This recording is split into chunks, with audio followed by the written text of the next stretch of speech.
अस्सलाम वालेकुम। AIU forum में खुश आमदीद। आज की वीडियो में आपको बताएंगे कि पंजाब हुकूमत ने पंजाब के 36 अजला में हर ज़िले के अंदर एजुकेटर या असातिज़ा भर्ती करने की मंजूरी दे दी है। आज की वीडियो में आपको बताएंगे कि इनकी भर्ती कब कैसे होगी और आप इसके लिए ऑनलाइन अप्लाई कैसे कर सकते हैं। सब कुछ जानने के लिए हमारे चैनल को ज़रूर सब्सक्राइब कीजिएगा और वीडियो को एंड तक ज़रूर देखिएगा। पहले जो है ज़िला वाइज असामियों की तादाद देख लेते हैं, फिर उसके बाद आपको बताते हैं कि आप इसके लिए कब कैसे और कहां अप्लाई करेंगे।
सबसे पहले स्कूल एजुकेशन डिपार्टमेंट एक रिक्वेजिशन PPSC को सबमिट करवाएगा।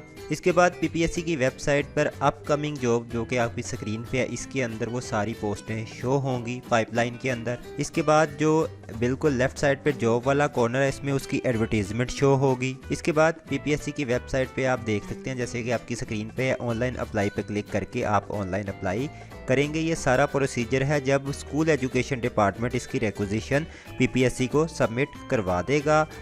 जल्द ही उम्मीद है कि ये रिक्वेजिशन सबमिट हो जाएगी और ये पोस्ट जो है एडवर्टाइजमेंट हो जाएंगी। अभी तब तक अपनी तैयारी कीजिएगा, वेट कीजिएगा, वेबसाइट को डेली बेसिस पे विज़िट करते रहें। इसके अलावा आपके जहन में कोई सवाल है तो आप पूछ सकते हैं। एक और अहम बात कि इसकी रिक्रूटमेंट स्कूल एजुकेशन डिपार्टमेंट किसी प्राइवेट टेस्टिंग एजेंसी से करवाता है या खुद करता है, तो उसके लिए ऑनलाइन अप्लाई का तरीकाकार क्या होगा वो आपको एडवर्टाइजमेंट आने के बाद वीडियो बना के डिटेल से बता देंगे। हमारे चैनल को सब्सक्राइब कीजिएगा और इन टच रहिए ताकि आने वाली हर वीडियो आप आसानी से देख सकें।